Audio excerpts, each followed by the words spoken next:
करते हैं कि वे माननीय मुख्यमंत्री जी का औषधि पौधा व ट्राइबल पेंटिंग भेंट कर स्वागत करें।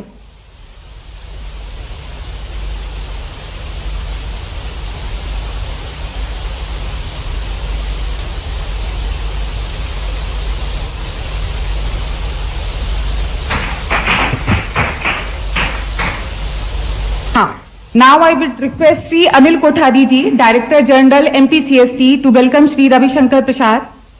Thank you, sir.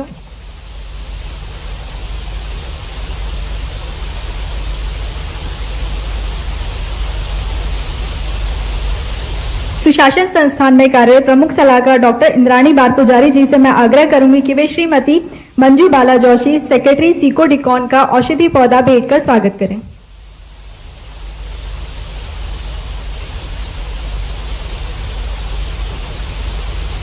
अब मैं नर्मदा समग्र के सेक्रेटरी करण सिंह कौशिक जी से आग्रह करूंगी कि वो विवेकानंद पाई जी का मेडिसिनल प्लांट और ट्राइबल पेंटिंग के साथ स्वागत करें।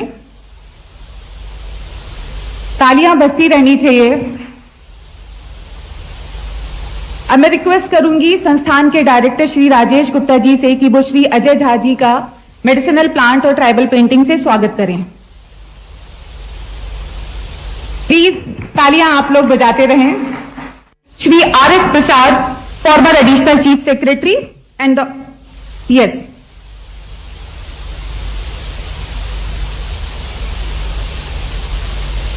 सर्वप्रथम हम अटल बिहारी वाजपेयी सुशासन एवं नीति विश्लेषण संस्थान के सीईओ मिस्टर लोकेश शर्मा जी से आग्रह करते हैं कि वे माननीय मुख्यमंत्री जी का औषधि पौधा व ट्राइबल पेंटिंग भेंट कर स्वागत करें।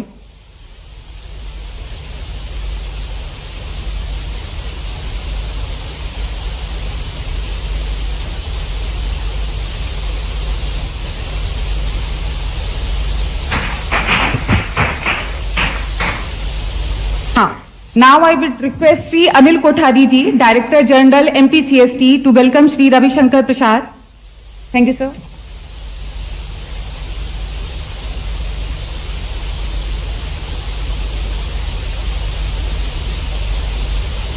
सुशासन संस्थान में कार्यरत प्रमुख सलाहकार डॉक्टर इंद्राणी बार पुजारी जी से मैं आग्रह करूंगी कि वे श्रीमती मंजू बाला जोशी, सेक्रेटरी सीको डिकॉन का औषधि पौधा भेंट कर स्वागत करें।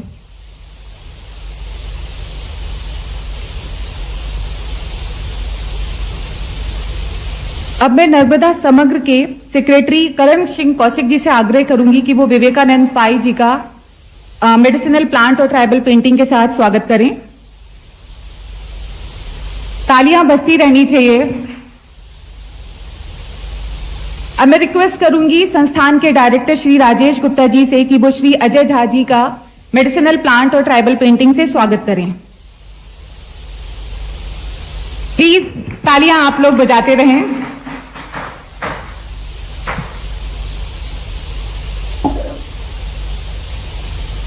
Mr. Eric Solum, former Norway's Minister International Development and Environment and Executive Director of the UNEP, वो हमारे साथ आज वर्चुअली यहाँ पर जुड़ रहे हैं। हम उनका भी मेडिसिनल प्लांट और ट्राइबल पेंटिंग से स्वागत करते हैं।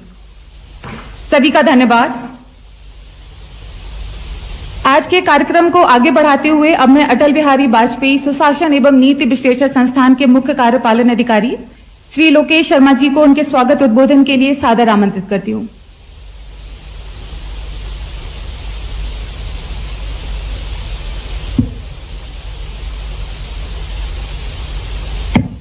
नमस्कार। माननीय मुख्यमंत्री doctor Mohan Yadav ji, R S. Prasad ji, Manju Bala ji, Vivekananda Pai ji and my dear friend Erik Solheim और आज आए हुए सभी पर्यावरण प्रेमियों, आप सभी को नमस्कार। आज के पहली तरह के प्रदेश के कार्यक्रम, इसको प्री कॉप कंसल्टेशन के रूप में लिया गया, उसमें आप सभी का मैं स्वागत करता हूँ और माननीय मुख्यमंत्री जी को धन्यवाद देता हूं कि उन्होंने हमें इस तरह के संगोष्ठी करने के लिए प्रोत्साहन दिया और इस महत्वपूर्ण विषय को स्टेट में किसी भी प्रदेश में कैसा रोल निभाया जा सकता है उसमें विचार करने के लिए आप सभी लोगों को इनवाइट करने के लिए, हमें आगे बढ़ने के लिए प्रोत्साहित किया। आज का ये कंसल्टेशन AIGGPA, MPCST, नर्मदा समग्र, पैरवी, CO सिटकॉन के साथ मिलने के कारण ही संभव हो पाया है, तो मैं इन संस्थाओं को भी धन्यवाद देता हूं। मुझे लगता है कि क्लाइमेट चेंज, जलवायु परिवर्तन ऐसी समस्या है जिसकी कोई सीमाएं नहीं। इसका किसी एक देश, किसी एक प्रदेश, किसी एक समाज से बढ़कर इस पर काम करने की आवश्यकता है। जहां भारत ने अपने limited contribution on climate change के बावजूद भी बड़े टारगेट्स को अपने साथ लिया, मुझे लगता है कि ऐसे टारगेट जो बड़े डेवलप्ड कंट्रीज हैं वो नहीं ले पाए, भारत ने एक बड़ा स्टैंड उसके प्रति लिया। और माननीय प्रधानमंत्री जी ने स्पष्ट किया कि जलवायु परिवर्तन सिर्फ हमारी वजह से नहीं है, लेकिन हम दृढ़ संकल्प के साथ इसका मुकाबला करेंगे और कंधे से कंधा मिलाकर देश की सभी बड़ी शक्तियों के साथ हम साथ में चलेंगे और एक तरह का हम उदाहरण पेश करेंगे कि प्रगति के साथ साथ जलवायु परिवर्तन पर कैसे काम किया जा सकता है, प्रकृति को कैसे बचाया जा सकता है।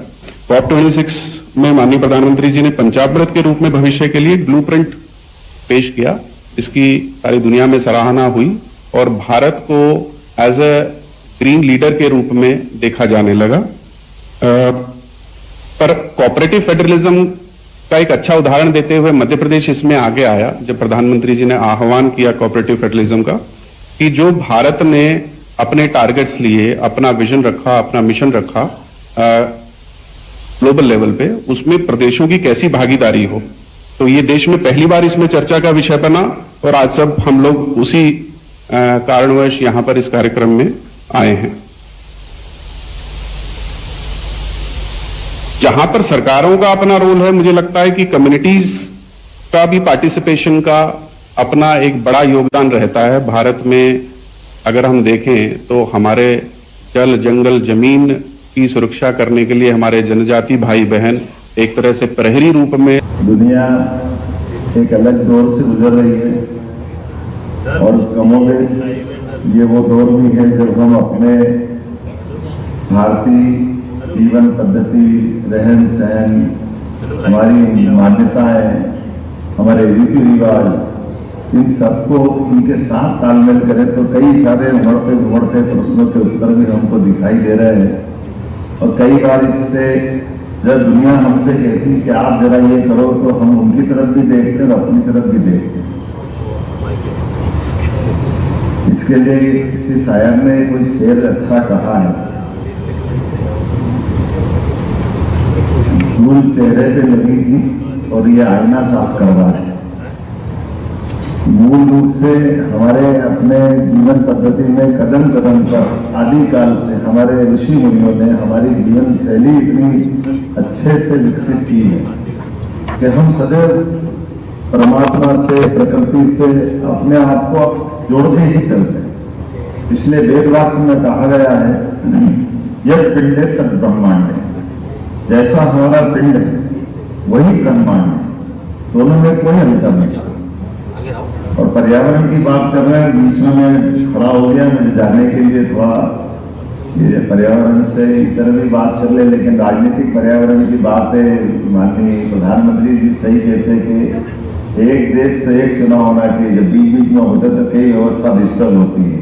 मुझे झारखंड जाना है इसलिए जल्दी खड़ा हो गया हूँ, लेकिन मेरे को ये कार्यक्रम में पूरे रहने की इच्छा थी, लेकिन माफी चाहते हुए कि झारखंड में नॉमिनेशन फॉर्म जमा कराना है और एक जगह नहीं 2 जगह जमा कराना है, तो पर्यावरण की चिंता करना और राजनीतिक पर्यावरण की चिंता मेरी मजबूरी है, इसलिए दोनों में समान रूप से मुझे ध्यान रखना है। हम सब एक ऐसे वैश्विक गंभीर विषय के लिए बैठे हैं जिनकी महत्ता जग जाहिर है।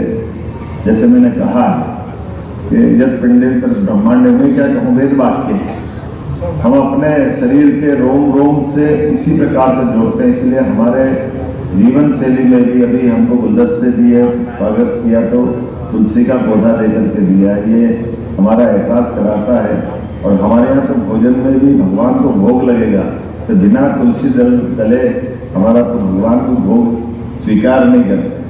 देवी देवताओं के वाहन की बात करें तो प्रकृति से जुड़े रहे, पर्यावरण से जुड़े रहे।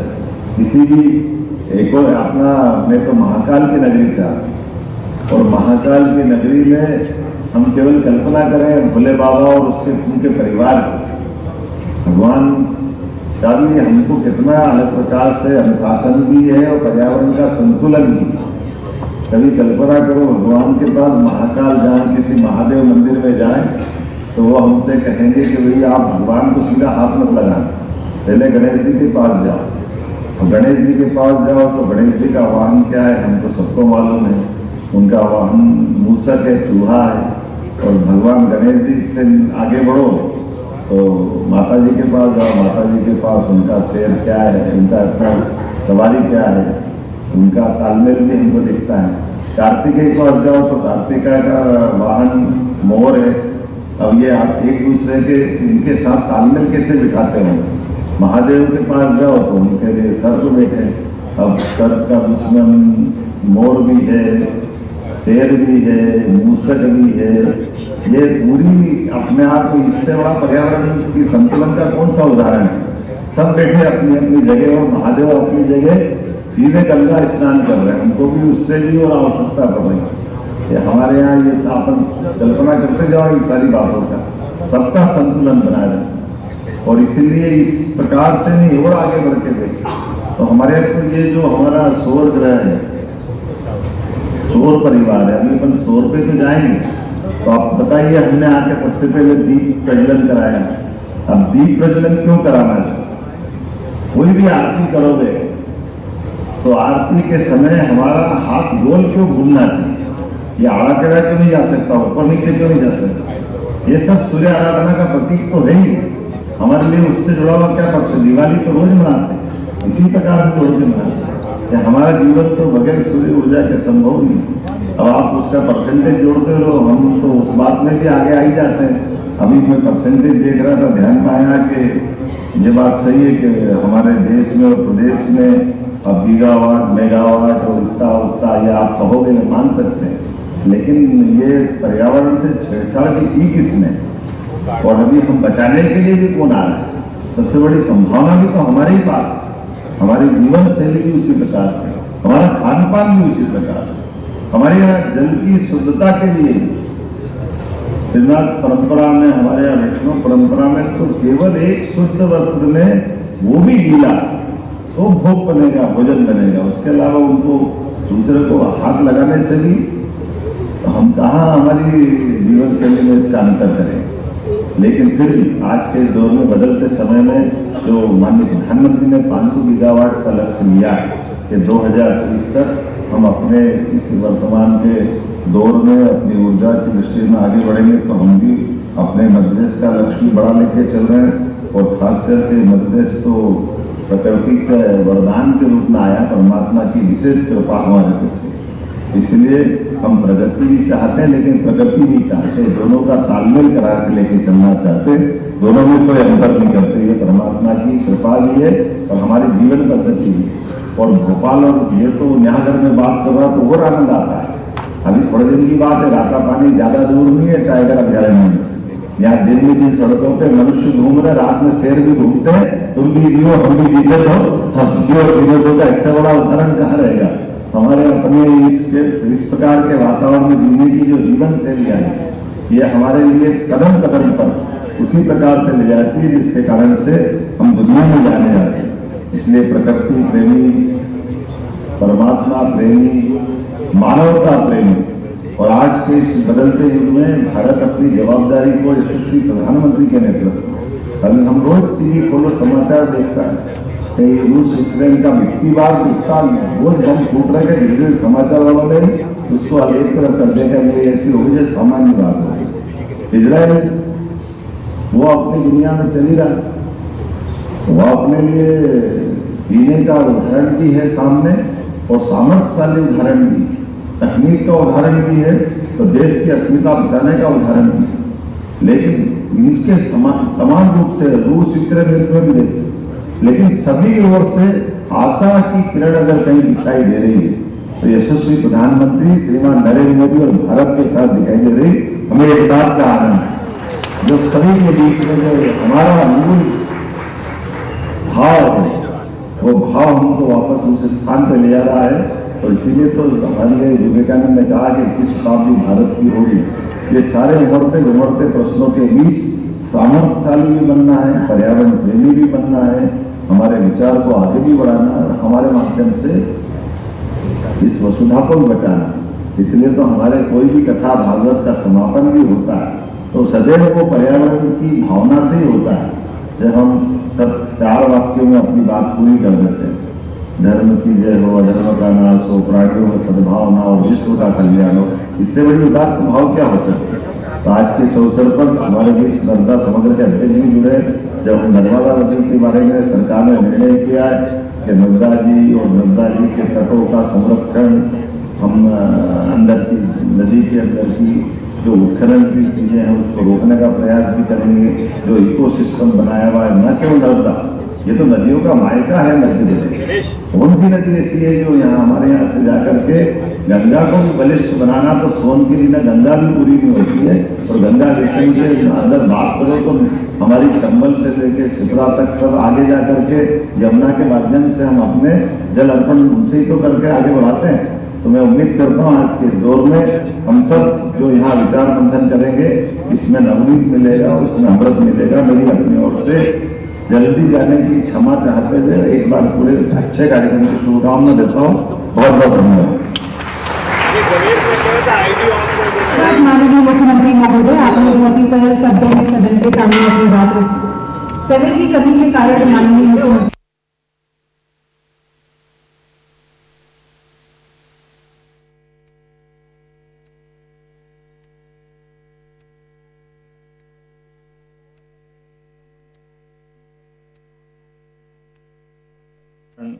हम अंदर की नदी के अंदर की जो उत्खनन की चीजें हैं उसको रोकने का प्रयास भी करेंगे।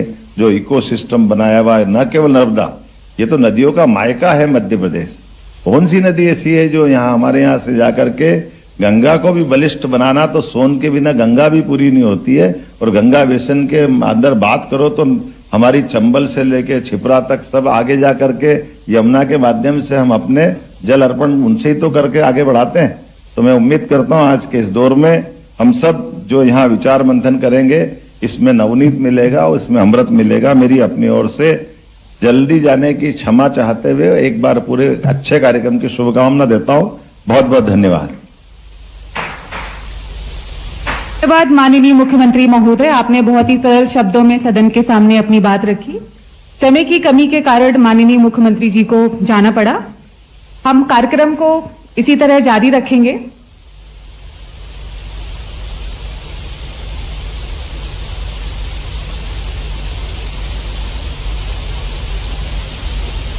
हम थोड़ी देर के लिए यहां पर रुक रहे हैं।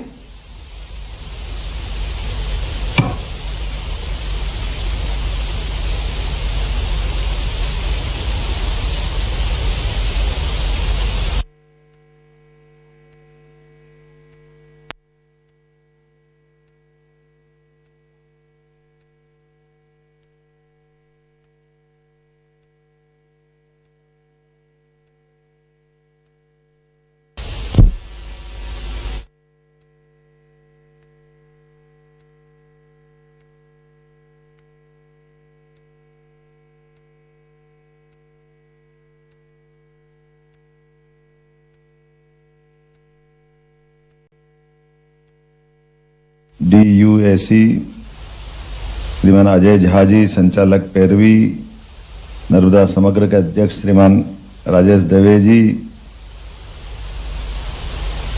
इस आयोजन में अभी अभी जिनने अपना विस्तार से विषय रखा, नॉर्वे के पूर्व पर्यावरण मंत्री Shri Erik Solheim ji, Shrimati Manjubala Joshi ji, doctor Anil Kothari, DG MP CST, इस अवसर पर मौजूद आप सब पर्यावरण प्रेमी मित्रों, भाइयों बहनों, प्यारे विद्यार्थी साथियों, पत्रकार बंधुओं, बदलते दौर में खास करके वर्तमान के इस समय में दुनिया एक अलग दौर से गुजर रही है और कमोबेश ये वो दौर भी है जब हम अपने भारतीय जीवन पद्धति, रहन सहन, हमारी मान्यताएं, हमारे रीति रिवाज इन सबको इनके साथ तालमेल करे तो कई सारे उमड़ते घुमड़ते प्रश्नों के उत्तर भी हमको दिखाई दे रहे हैं। और कई बार इससे जब दुनिया हमसे कहती कि आप जरा ये करो तो हम उनकी तरफ भी देखते हैं और अपनी तरफ भी देखते हैं। इसके लिए किसी शायर ने कोई शेर अच्छा कहा है, धूल चेहरे पे लगी थी और ये आईना साफ करवा रहे। तो मूल रूप से हमारे अपने जीवन पद्धति में कदम कदम पर आदिकाल से हमारे ऋषि मुनियों ने हमारी जीवन शैली इतनी अच्छे से विकसित की है कि हम सदैव परमात्मा से, प्रकृति से अपने आप को जोड़ के ही चलते हैं। इसलिए वेद वाक्य में कहा गया है यत् पिंडे तत् ब्रह्मांडे, जैसा हमारा पिंड है वही ब्रह्मांड है, दोनों में कोई अंतर नहीं। और पर्यावरण की बात कर रहे हैं, बीच में मैं खड़ा हो गया, मुझे जाने के लिए थोड़ा ये पर्यावरण से इतर भी बात कर ले, लेकिन राजनीतिक पर्यावरण की बात है। माननीय प्रधानमंत्री जी सही कहते हैं कि एक देश तो एक चुनाव होना चाहिए, जब बीच बीच में होते तो कई व्यवस्था डिस्टर्ब होती है। मुझे झारखंड जाना है इसलिए जल्दी खड़ा हो गया हूं।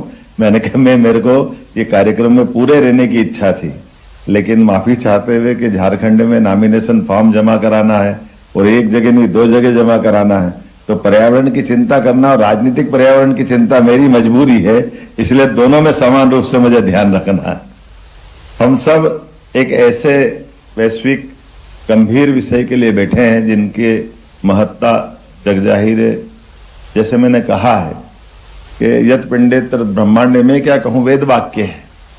हम अपने शरीर के रोम रोम से इसी प्रकार से जोड़ते हैं, इसलिए हमारे जीवन शैली में भी अभी हमको गुलदस्ते दिए, स्वागत किया तो तुलसी का पौधा देकर के दिया है, ये हमारा एहसास कराता है। और हमारे यहाँ तो भोजन में भी भगवान को भोग लगेगा, तो बिना भगवान गणेश जी से आगे बढ़ो तो माता जी के पास जाओ, माता जी के पास उनका शेर क्या है, उनका अपना सवारी क्या है, उनका तालमेल भी हमको दिखता है। कार्तिक सवारी क्या है, उनका तालमेल भी हमको दिखता है। कार्तिकेय के पास जाओ तो कार्तिका का वाहन मोर है। अब ये आप एक दूसरे के इनके साथ तालमेल कैसे बिठाते होंगे। महादेव के पास जाओ तो उनके लिए सर्प बैठे हैं। अब सर्प का दुश्मन मोर भी है, शेर भी है, मूसक भी है। ये पूरी अपने आप में, इससे बड़ा पर्यावरण की संतुलन का कौन सा उदाहरण है। सब बैठे अपनी अपनी जगह और महादेव अपनी जगह सीधे गंगा स्नान कर रहे हैं, उनको भी उससे भी और आवश्यकता पड़ रही है। हमारे यहाँ ये अपन कल्पना करते जाओ इन सारी बातों का, सबका संतुलन बनाए रखना। और इसीलिए इस प्रकार से नहीं और आगे बढ़ के देखें तो हमारे यहाँ तो ये जो हमारा सौर ग्रह है, सौर परिवार है, अभी अपन सौर पे तो जाएंगे। तो आप बताइए, हमने आके सबसे पहले दीप प्रज्वलन कराया। अब दीप प्रज्वलन क्यों कराना चाहिए। कोई भी आरती करोगे तो आरती के समय हमारा हाथ गोल क्यों घूमना चाहिए, ये आड़ा टेढ़ा क्यों नहीं जा सकता, ऊपर नीचे क्यों नहीं जा सकता। ये सब सूर्य आराधना का प्रतीक तो है ही है। हमारे लिए उससे जुड़ा हुआ क्या पक्ष, दिवाली तो रोज मनाते हैं, इसी प्रकार से जोड़ के मनाते हैं कि हमारा जीवन तो बगैर सूर्य ऊर्जा के संभव नहीं। अब आप उसका परसेंटेज जोड़ते रहो, हम तो उस बात में भी आगे आ ही जाते हैं। अभी मैं परसेंटेज देख रहा था, ध्यान में आया कि ये बात सही है कि हमारे देश में और प्रदेश में अब गीगावाट, मेगावाट और इतना उतना ये आप कहोगे, मान सकते हैं, लेकिन ये पर्यावरण से छेड़छाड़ भी की किसने, और अभी हम बचाने के लिए भी कौन आ रहा है। सबसे बड़ी संभावना भी तो हमारे ही पास, हमारी जीवन शैली भी उसी प्रकार से, हमारा खान पान भी उसी प्रकार से। हमारे यहाँ जल की शुद्धता के लिए भी श्रीनाथ परंपरा में, हमारे यहाँ वैष्णव परंपरा में तो केवल एक शुद्ध वस्त्र में, वो भी गीला है तो भोग बनेगा, भोजन बनेगा। उसके अलावा उनको दूसरे को हाथ लगाने से भी तो हम कहाँ हमारी जीवन शैली में इसका अंतर करें। लेकिन फिर भी आज के इस दौर में, बदलते समय में, जो माननीय प्रधानमंत्री ने 500 गीगावाट का लक्ष्य लिया है कि 2030 तक हम अपने इस वर्तमान के दौर में अपनी ऊर्जा की दृष्टि में आगे बढ़ेंगे, तो हम भी अपने मध्य प्रदेश का लक्ष्य भी बढ़ा लेके चल रहे हैं। और खास करके मध्य प्रदेश तो प्रकृति के वरदान के रूप में आया, परमात्मा की विशेष कृपा हमारे पे से। इसलिए हम प्रगति भी चाहते हैं लेकिन प्रकृति भी चाहते हैं, दोनों का तालमेल करा के लेके चलना चाहते हैं, दोनों में कोई अंतर नहीं करते। ये परमात्मा की कृपा भी है और हमारी जीवन पद्धति भी है। और भोपाल और ये तो यहाँ अगर मैं बात कर रहा तो और आनंद आता है। अभी थोड़े दिन की बात है, रातापानी ज्यादा दूर नहीं है, टाइगर अभयारण्य में है। यहाँ दिन में जिन सड़कों पे मनुष्य घूम रहे, रात में शेर भी घूमते हैं। तुम भी जियो हम भी जीने दो, हम जियो और जीने दो का इससे बड़ा उदाहरण कहाँ रहेगा। हमारे अपने इस प्रकार के वातावरण में जीने की जो जीवन शैली आई है, ये हमारे लिए कदम कदम पर उसी प्रकार से ले जाती है जिसके कारण से हम दुनिया में जाने जाते हैं। इसलिए प्रकृति प्रेमी, परमात्मा प्रेमी, मानवता प्रेमी और आज के इस बदलते युग में भारत अपनी जवाबदारी को